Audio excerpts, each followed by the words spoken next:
get started.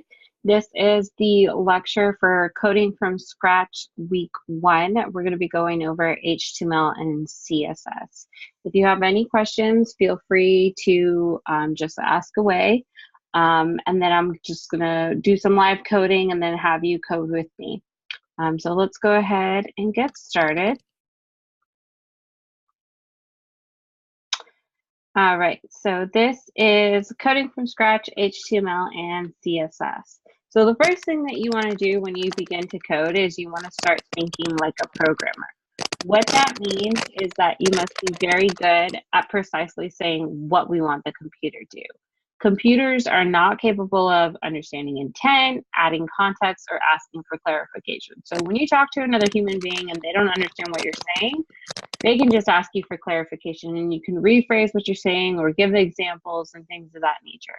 With a computer, you can't do that. You have to say exactly what you mean. So when I ask you to make a bowl of cereal, how would you tell me to make a bowl of cereal?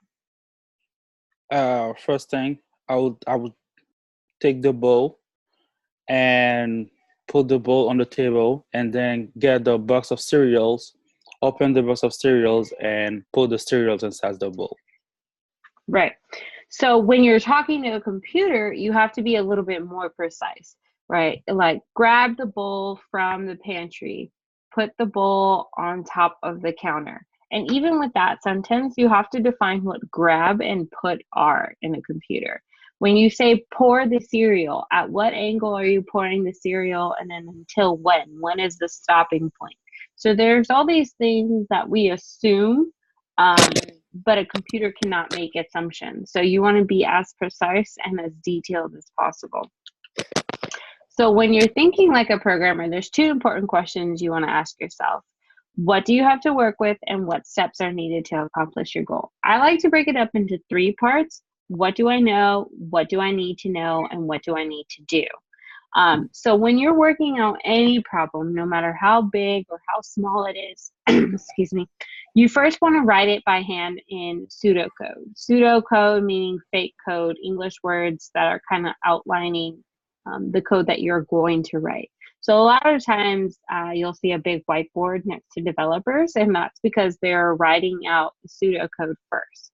So basically you want to answer those questions and then outline your code, and then you can go to your computer and then begin to write your code. Okay. So if I were to ask you, I want the average of $1 bills in a wallet, and we go in through the 3 categories, what do I know, what do I need to know, what do I need to do? Let's go ahead and start answering those questions. So if this was a problem, what do we know? What do we already know just with this little sentence? Now we already know that we need only the information about $1 bills. Right, so we need to count the total number of $1 bills. Yeah. What else do we know? I think we know that we're gonna count them from the wallet. Right. Do we know anything about average? Do we know how to calculate average? Not yet. How do we calculate the average of anything? If I say the average students per class.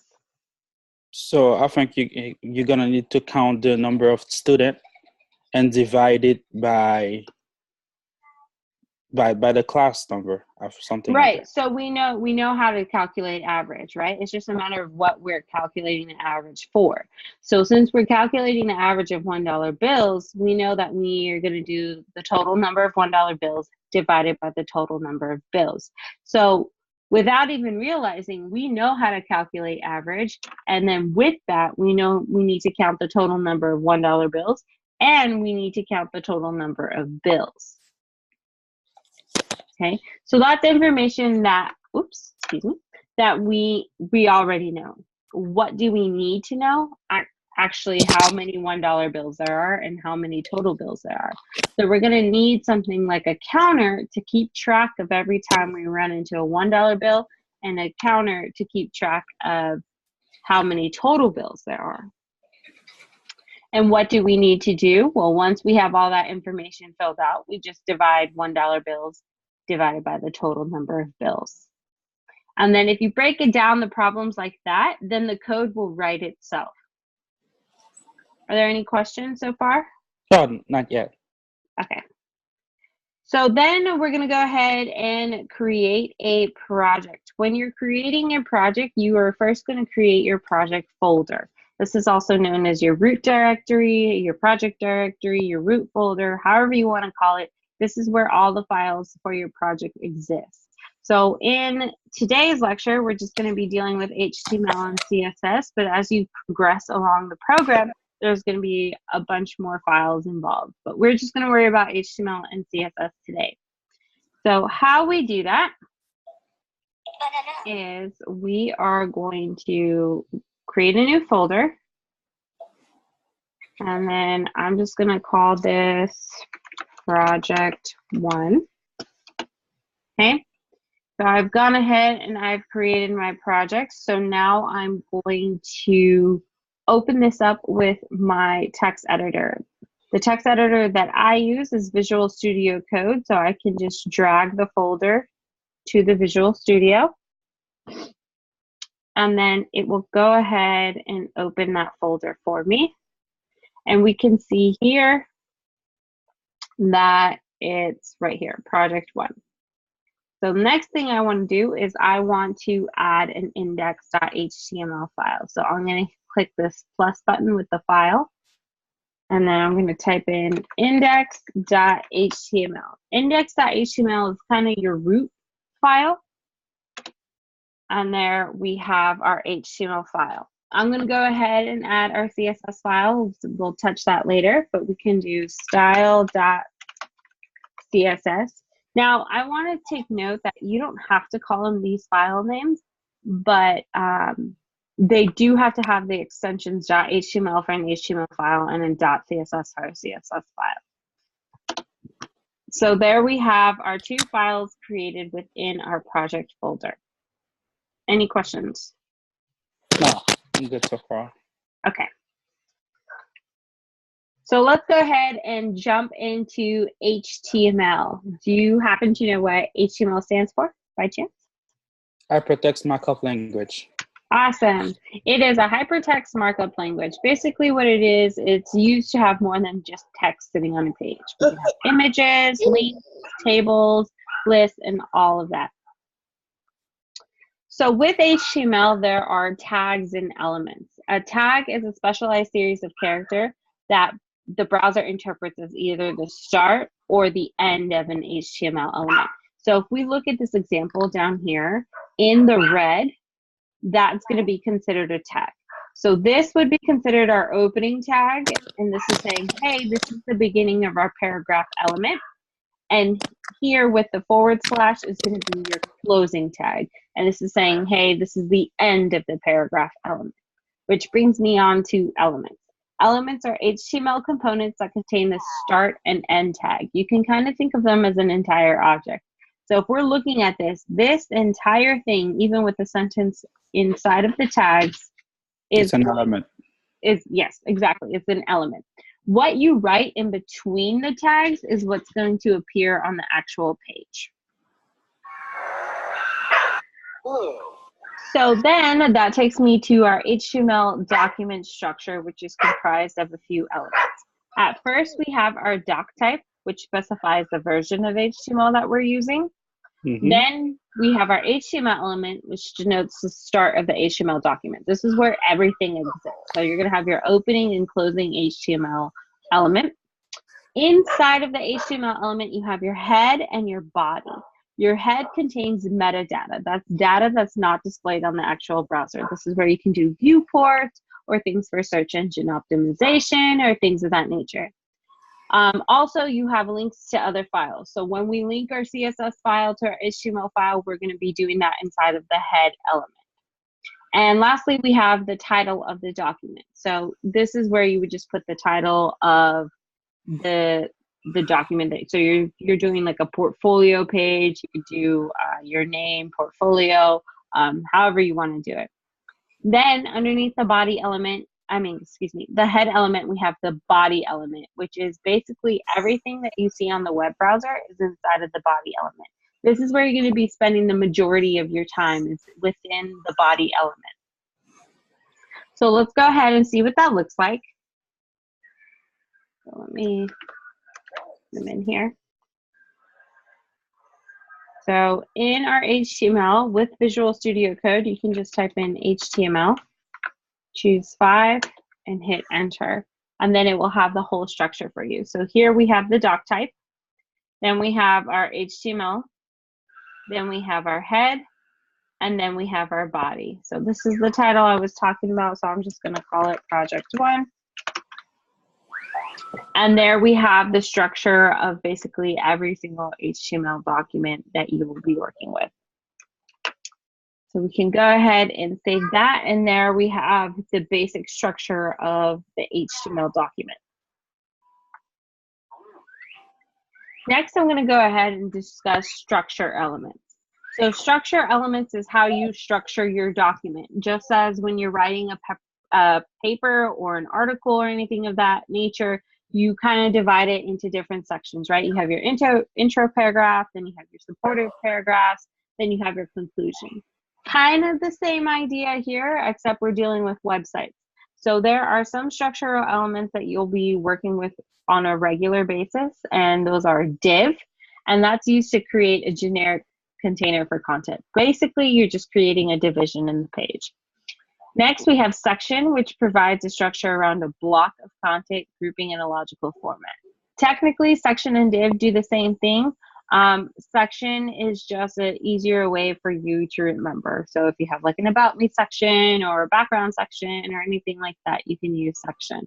You can use section and div pretty interchangeably. Then we have header, which is new to HTML5. It's used to mark the header part of the body. That's one, and there's only one of them per document. So in the header, usually what you find inside of there is the navigation, which is marked by the nav tags.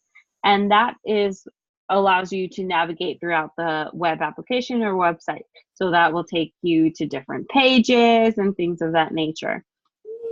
And then the counterpart to the header is the footer. And that's where it's going to see the social media links or the contact us or about us or career services type of information inside of the footer. So if we were to go to a website here, move this over here. Say we were to go to Starbucks.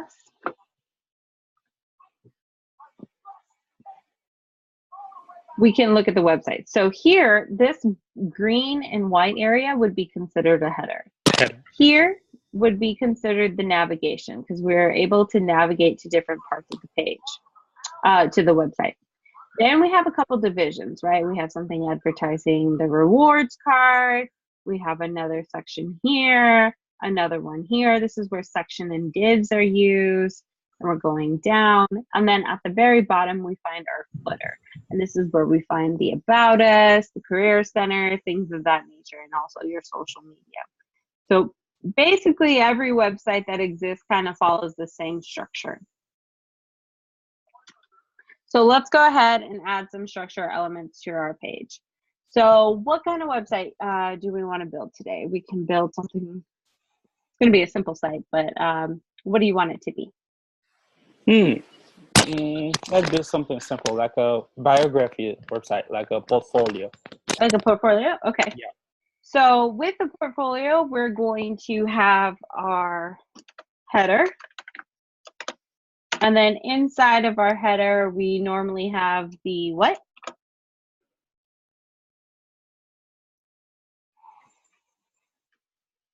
What do we normally put inside of our header? If we look at the Starbucks page.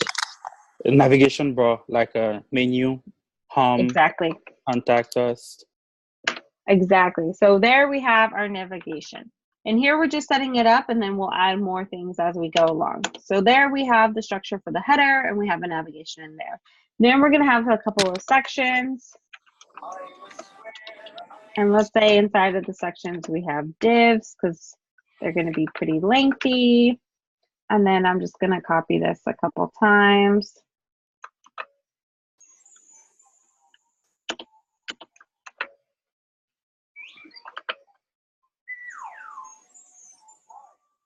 All right. So there we have a couple sections, and then let's go ahead and put our footer. All right, so there we have the page kind of outlined already. We have our header. Inside of our header, we have our navigation. We have 2 sections. Inside of that, we have some divs. And then finally, we have our footer. So we're starting to outline our document. So let's go ahead and add some content into this page. So that brings me to element attributes. So most elements have attributes, and basically what attributes do is they communicate specific functionality about a tag. Basically, there are 2 uses for them. You can use to change or modify a tag's functionality, or you can add functionality that isn't automatically associated with that tag. So a couple examples of elements with attributes is we have our image tag. The attribute that's used for an image tag is source, SRC. And basically what that means is where is the source of this image? So there are 2 different routes you can go. You can go with an absolute URL, and that's an image that exists online. So you're just putting the URL link inside of there. Or you can have a relative URL. And basically that's like a file that exists inside of your project folder. So let me go ahead and show you an example of that. Let's say that I want to grab a photo.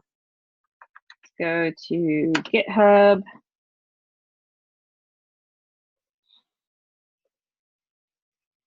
And let's say I want to use this photo. I can right click and then click on copy image address. And then let's go back to the code, and let's say in my first section, I wanted it to be an about me section. And then inside of my div, I want to put an image.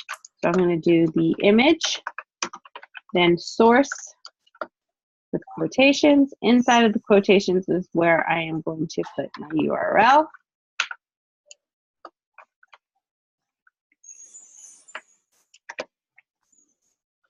And there we have our image.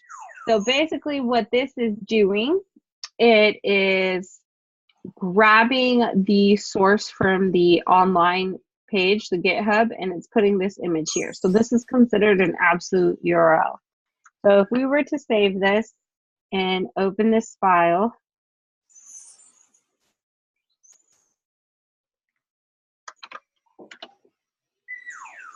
we can see we have our about me with my image here. Now let's say we want to do a relative image. Let's say we grab an image and we save it. So let's see if I have any on my desktop. Let's just do this for example. So here I have an image and I'm going to put it in my project folder. And now we have the image here, Sarah Silverman 018.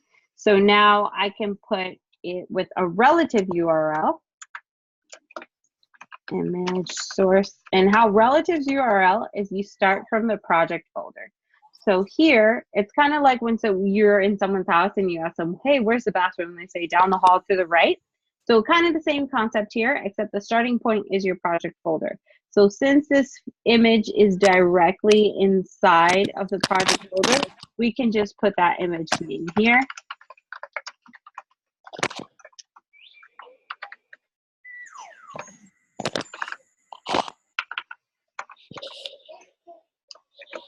Oops. And we can save that. And then if we go back to our page, which is, oops, over here, we have that giant image, okay, which can be resized with CSS. But those are the 2 kind of different routes that you'll go as far as source and href. Is you're either going to have an absolute URL or you're going to have a relative URL. Before I move on, do you have any questions on either of those? No. So far, I'm good. Okay, perfect. I'm going to go ahead and take that image out. Okay. All right, so then another example of tags with attributes is the A tag, also known as your anchor tag. This is going to be used to link to other pages or to other sites. You're going to use the anchor tag. The anchor tag can have many attributes. You have the href, which is kind of similar to the source attribute. It's basically telling it where to go once it's clicked. And then you have the target. Target is used if you want to open the link. Excuse me. You want to open the link in a separate tab. So if you do target, you can set that equal to _blank, and then that will take you to a separate tab. And I'll show you an example.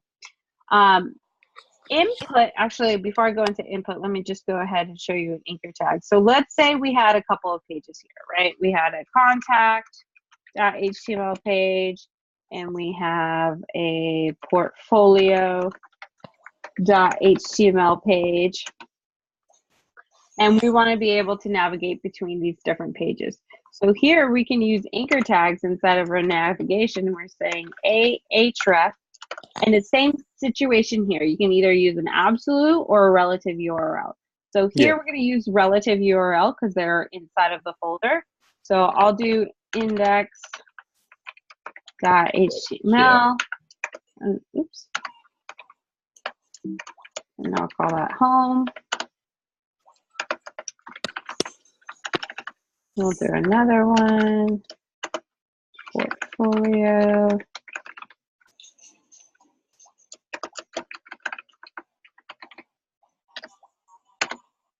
And one last one.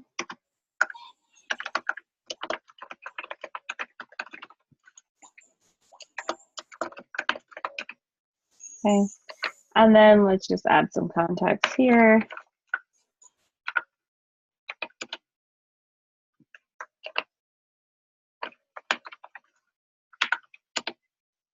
And I'll just write something here, portfolio, so we know what page we're on.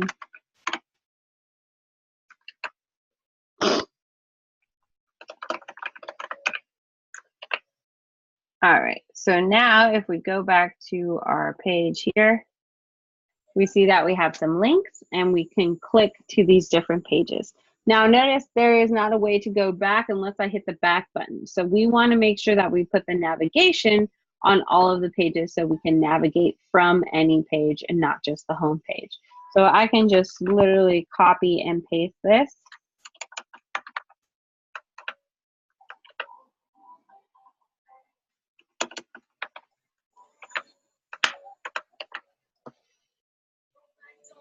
And when I copy and paste that, I can go to these different pages and there we see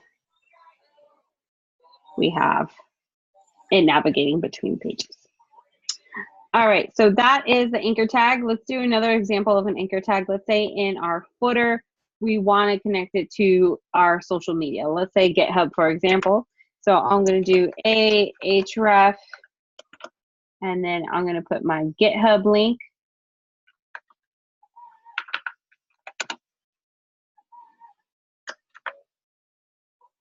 And this is an example of an absolute URL.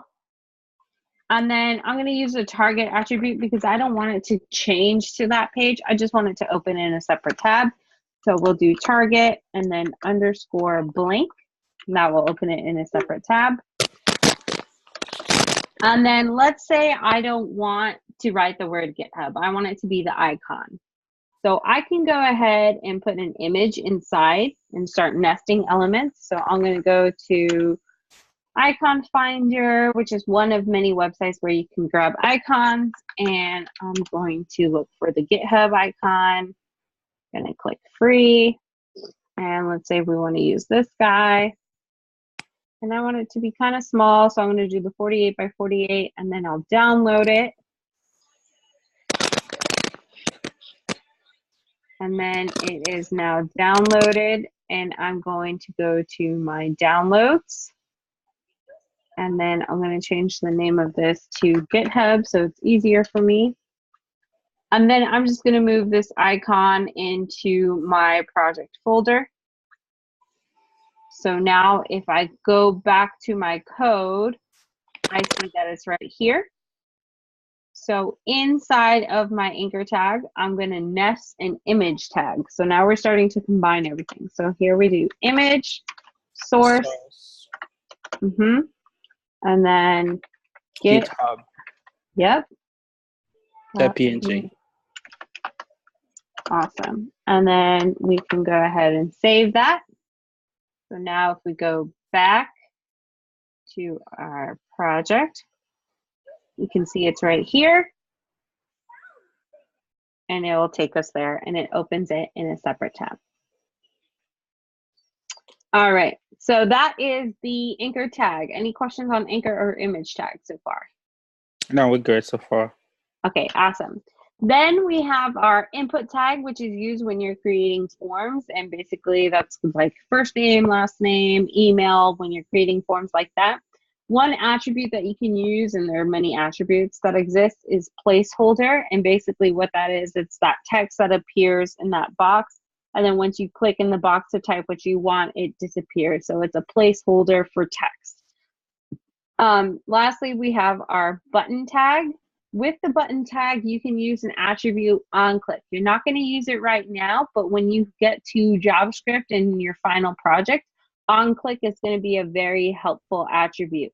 Basically, what it does is that you set it equal to the name of a function, a JavaScript function, and then once you have your JavaScript page and your HTML page linked up, once that button is clicked, it will jump to your JavaScript file and look for the name of the function that you set that equal to.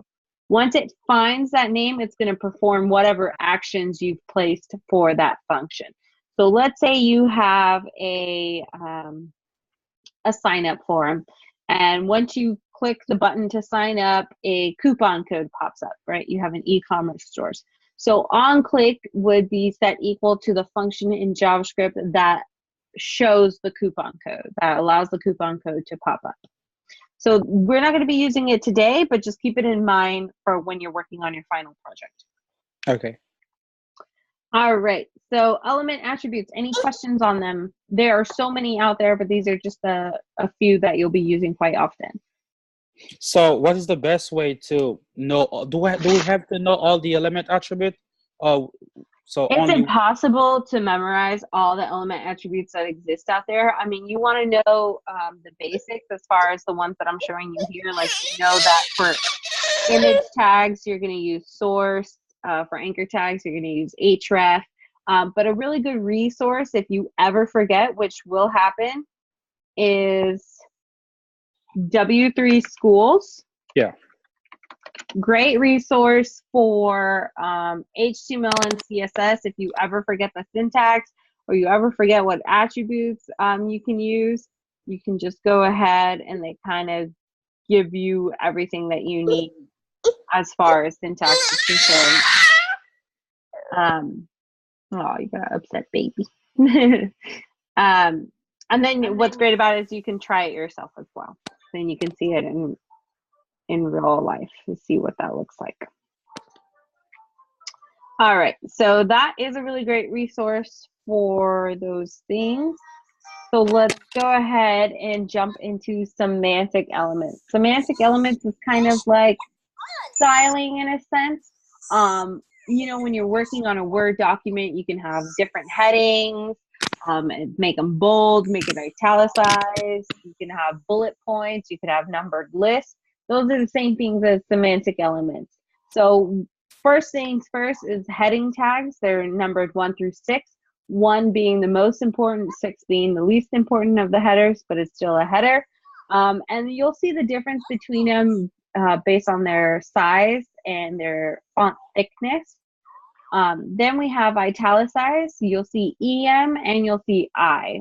EM is treated as important. It stands for emphasize. So I is more of a styling kind of thing, but EM, anything inside EM, if it's running through an algorithm or anything like a Google search, EM is treated as emphasized.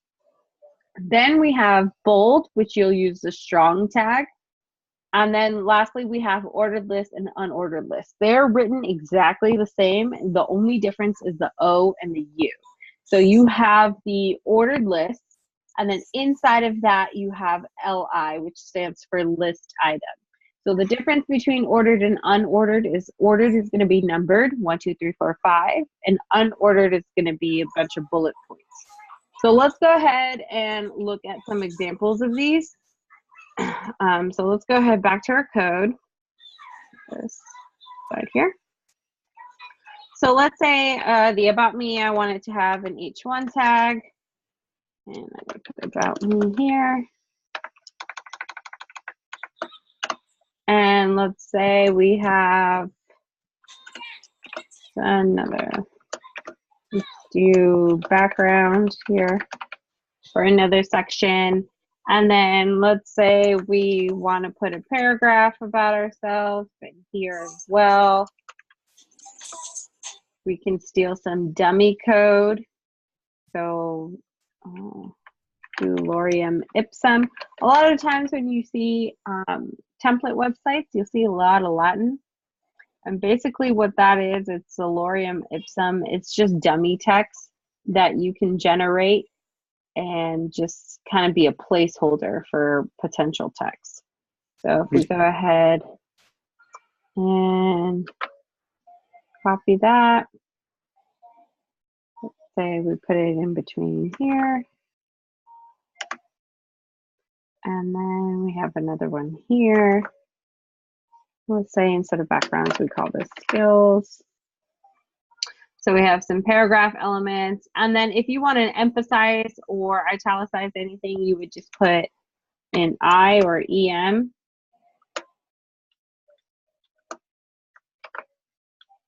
And emphasize something. So let's say I want to emphasize these 4 words. I can wrap that around with an I. If I wanted to bold something, I'd do the same thing, except I use strong.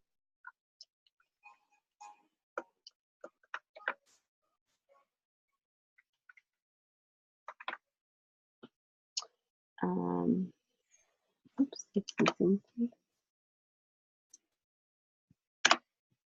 Okay, so there we have some strong, we have some italicized, we have some paragraphs. Let's say we want to do an ordered list.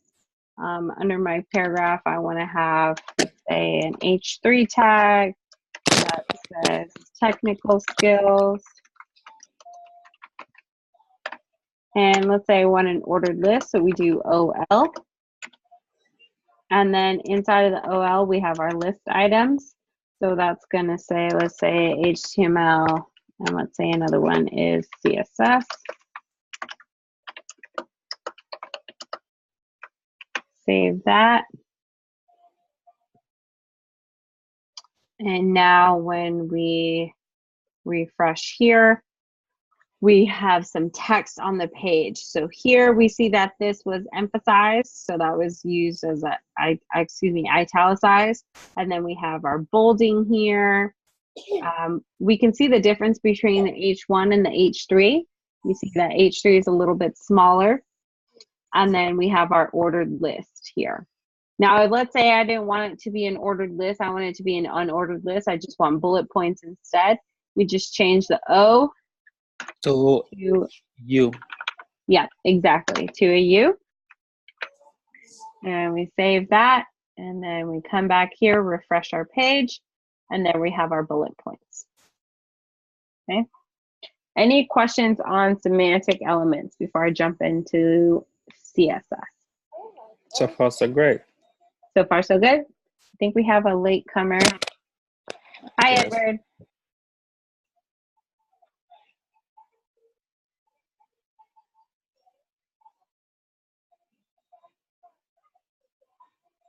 Edward, feel free to jump in and ask any questions that you might have if you don't understand anything. It's very interactive, so don't feel like you can't talk. So feel free to jump in if you have any questions. All right, so let's go into CSS. So we've learned the basics of HTML. We can build a pretty basic site. So let's go jump into CSS, which is cascading style sheets. This is what allows us to make our websites pretty. It's where the design aspect comes into it. A lot of developers are not giant fans of CSS because it's more of the artistic form. There's not a right or wrong way to do it. It's just how to style things. So it's where the real artistry comes into play.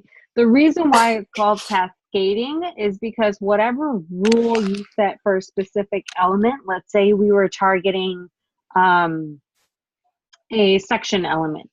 Any element inside of the opening and closing of that section element is going to be affected. So let's say we want all the section elements to have a background color of blue.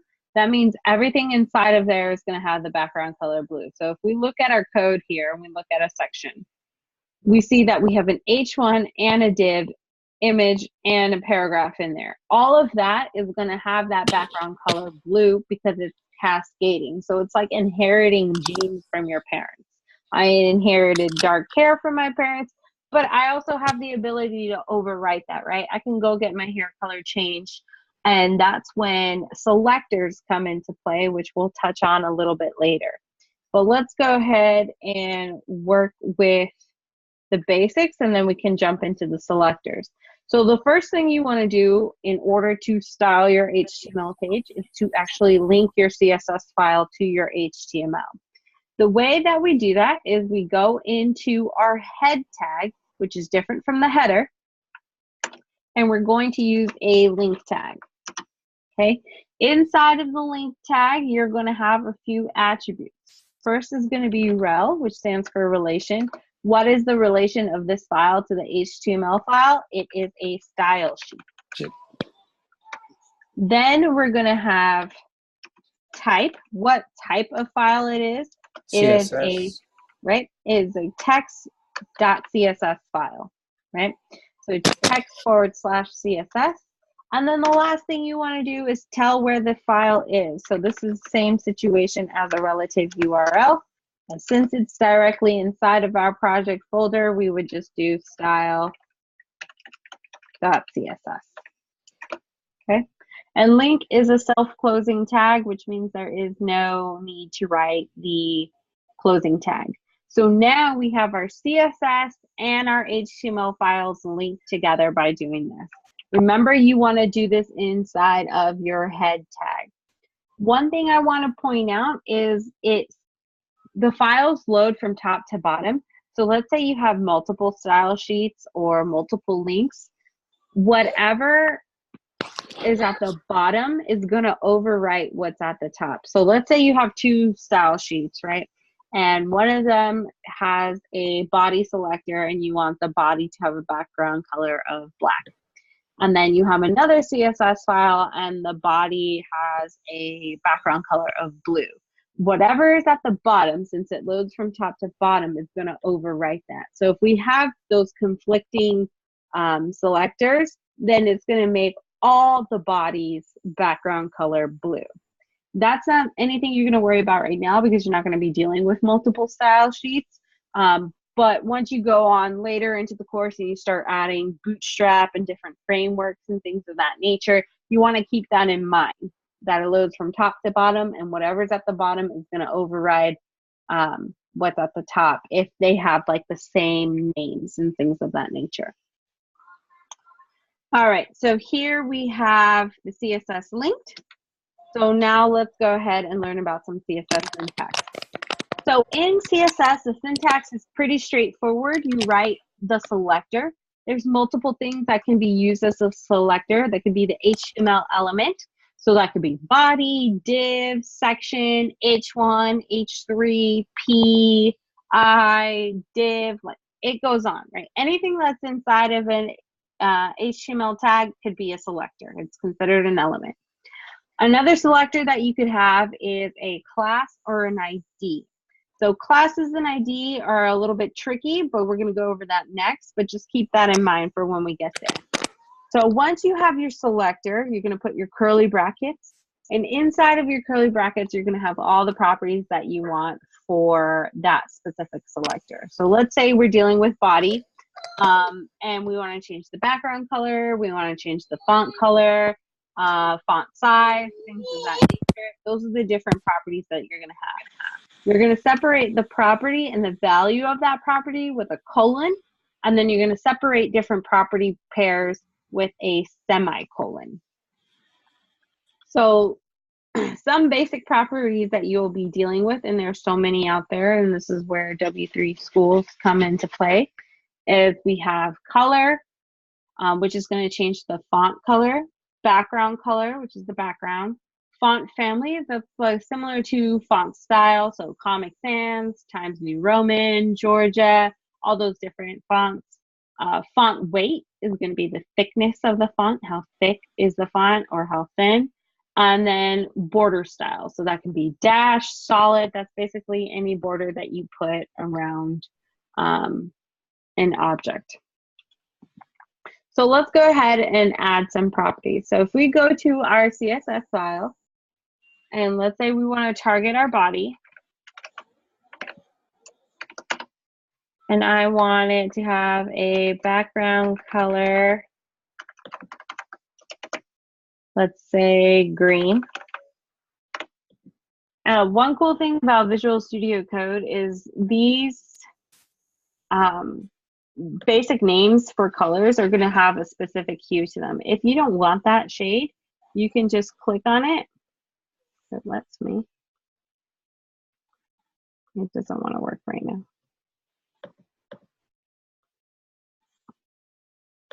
I don't know why it's not working. Usually when you click it, it pops up with a hue and you can pick.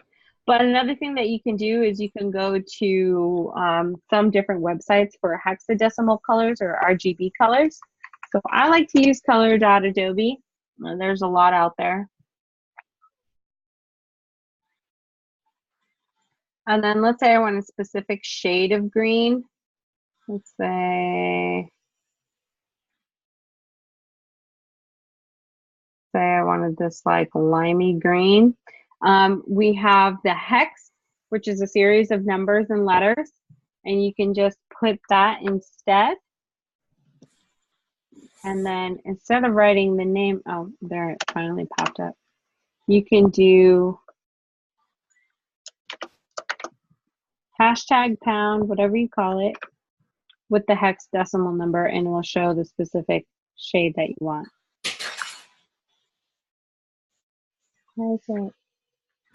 There we go.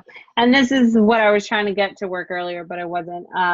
And you can just change that if you ever decide, and it goes by the RGB color. So let's say here. Okay. So now it's converted it to RGB. So you can either do the name, which is very limiting. You can do the hex or the RGB, which you can be very specific on the exact shade and hue. So here we're putting the background color of green. Let's say we want our text to be black, which it naturally is. Let's say we wanted to change the font family. Okay, we want to change the actual font. There are very limiting options of what a browser understands as a font. I think it's like Times New Roman, sans serif, things of that nature, but you can also import fonts. So let's say we go to Google Fonts and do fonts.google.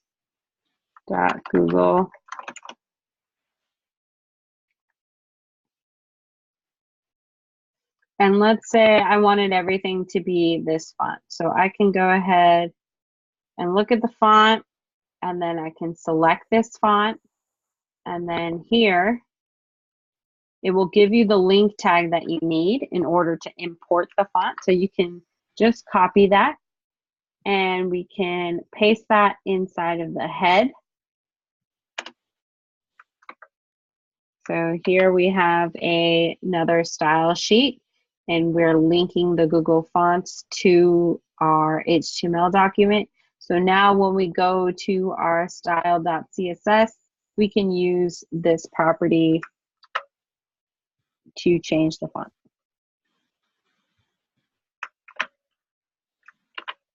Okay. So here we are selecting the body. So that means everything exists inside of the body. So everything's going to have this font, and everything's going to have that background color. So if we go back to our page and we refresh, we see that everything changed, right? We changed our font and we changed our background color. And that's where cascading comes to play. Let's say I wanted all the H1 fonts to be white, right? So I can just target the H1 font. And I'm just going to say color white.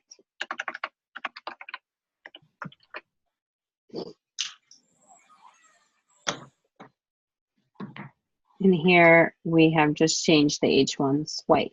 So you notice that it overwrote what the body had said, but that's because CSS is very specific. So the more specific you are, the more you can target a specific area. Okay. So there we have an example of using as an element as a selector.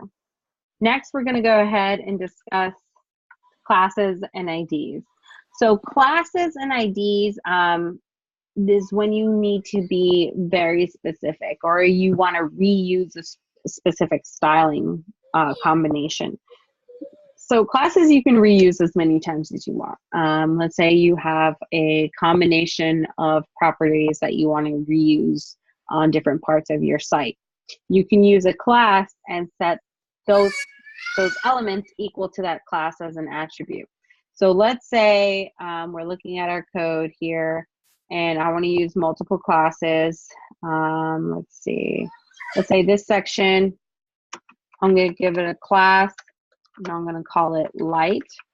So what you do, it's kind of like another attribute. In your opening tag, you write class, set that equal to the name of your class, and you can name your class whatever you like. So I'm going to give that a class of light, and then I'm going to give my footer the same class.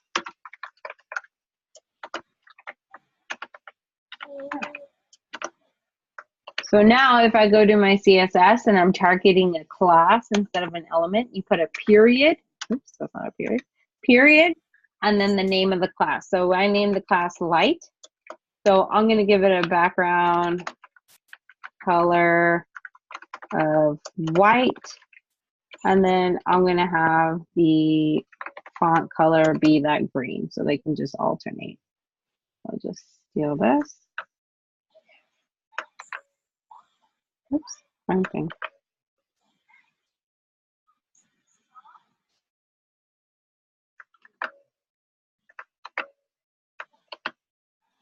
All right, so now when I go back to my page, we see that it alternated. Okay, I didn't have any text there. But you can see you can reuse class in different areas. IDs uses the pound syntax, and they have to be unique. So unlike classes, you can only use IDs once. The reason why is once you get into JavaScript and you're trying to grab elements by their ID, it's going to be very confused if you have multiple elements with that same ID name. It's going to be like, I don't know which one you want me to grab. Then you're going to get an error, and then things aren't going to work the way you want them to. So how you do an ID, let's say if we wanted to specify this H1 tag specifically, I can put an ID here, and I could call it whatever I want. I'm going to call it skills. And then once we get into our CSS, if we're targeting an ID, we do pound. What did I just call it? Skills. And let's say I wanted to have, let's see, background color red. So now if we go back to our page here, we see that it just targeted just this one spot. So that is pretty much the very basics of CSS, classes, IDs, and selectors. Writing out CSS is the easy part, but designing it is where it gets hard. Some things I want to bring up is the display property and the CSS box model. So a lot of the times when you are working with CSS and you're moving things around and you're styling them a certain way, it doesn't appear as you think it would have once you refresh your page. So some properties you want to think about is the display property, and there's a couple values that can be set equal to. You have block, inline, and none.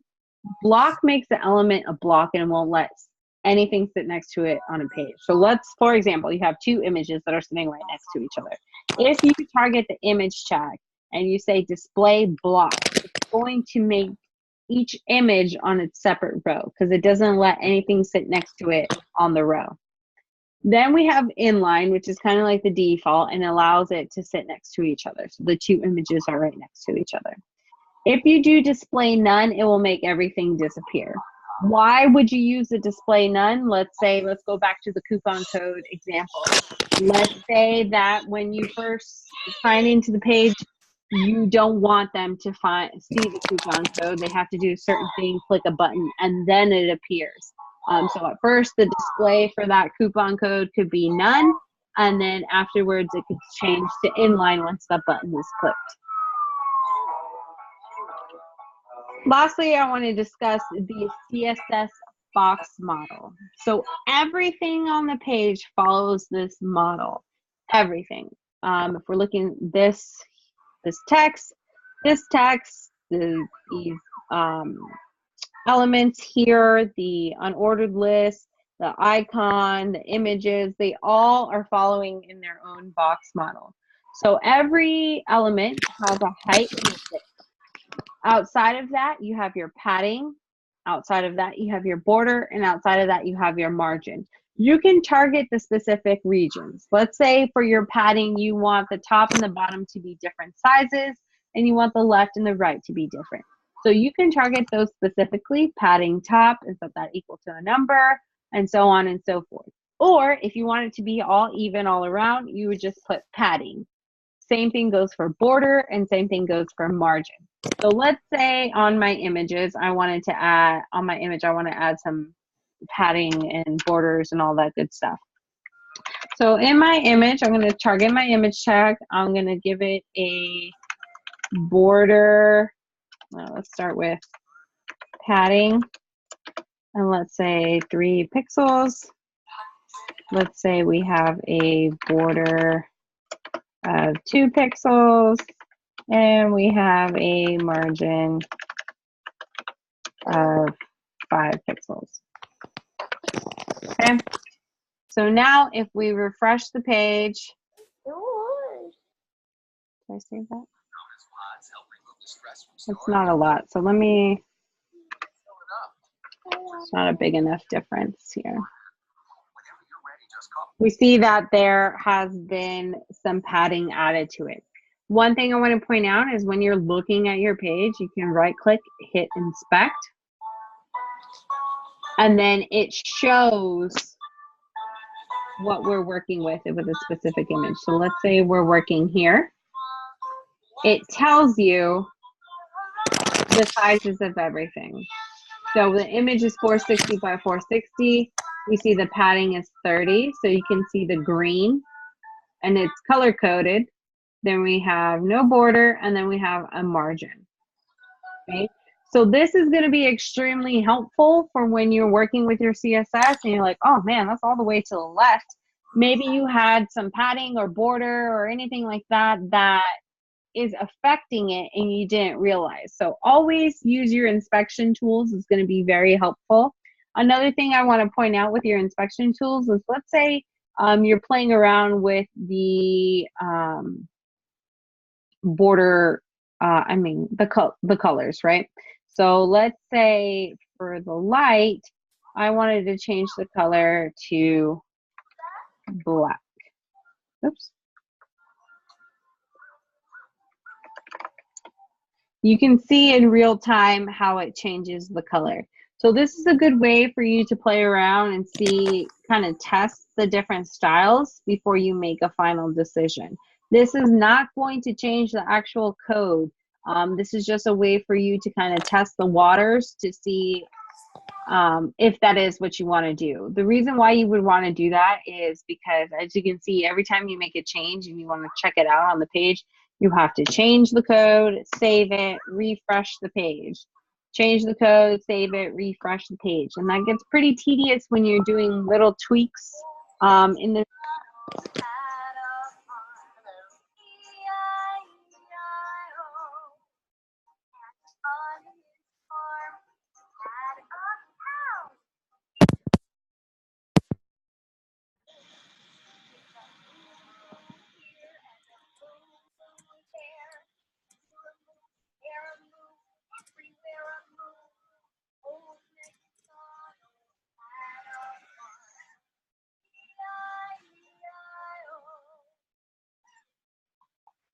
chicken.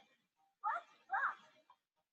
Old MacDonald had a farm. E-I-E-I-O. And on his farm had a chicken. E-I-E-I-O. The cluck cluck here and the cluck cluck there. Here a cluck, there a cluck, everywhere a cluck cluck. Can you hear me? Okay, where did it get cut off? Right before the question. Right before the question? Yeah, the question slide. You show up a question slide. Yeah.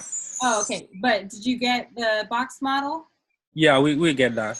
Okay, perfect. Well, are there any questions? For me, I don't know for Edwards, but for me, so far so great because I've used a little bit of HTML and CSS in the past. So I'm just gonna refresh everything, review everything, and I'm gonna be good to go. So, but I've never used Visual Studio Code, so I used to use brackets. So now I'm gonna switch to Visual Studio because I think it's better. Thank you so much for that one. Yeah, no problem. If you Mhm. find that you don't like Visual Studio Code, you can still use brackets. That's just my text editor that I like to use. No, I think I'm gonna like it. It's look great. I don't know. Yeah, I It's like it. I like it a lot. How about you, Edward? How are you feeling? Hi there. I never used Zoom before, so I couldn't get my video back on. So I'm gonna have to review this video again tonight, I think, just because I missed the first 25 minutes or so, and this is new to me, so it's just a good amount of info. But I'll definitely check it out again. Awesome. I will post a recording by the end of the day. I do have office hours today at 3 o'clock Eastern time. So Okay. it's the same link here. If you have any questions, if you're going through the material or something you forgot to ask, just feel free to jump in. Cool. But if there aren't any other questions at this time, I really want to thank you guys for coming to lecture today. And yeah, feel free to Slack me if you have any questions at all. Okay. Thank you. You're welcome. Have a great day, guys. Thank you. Bye bye. Bye bye. See you, Edwards.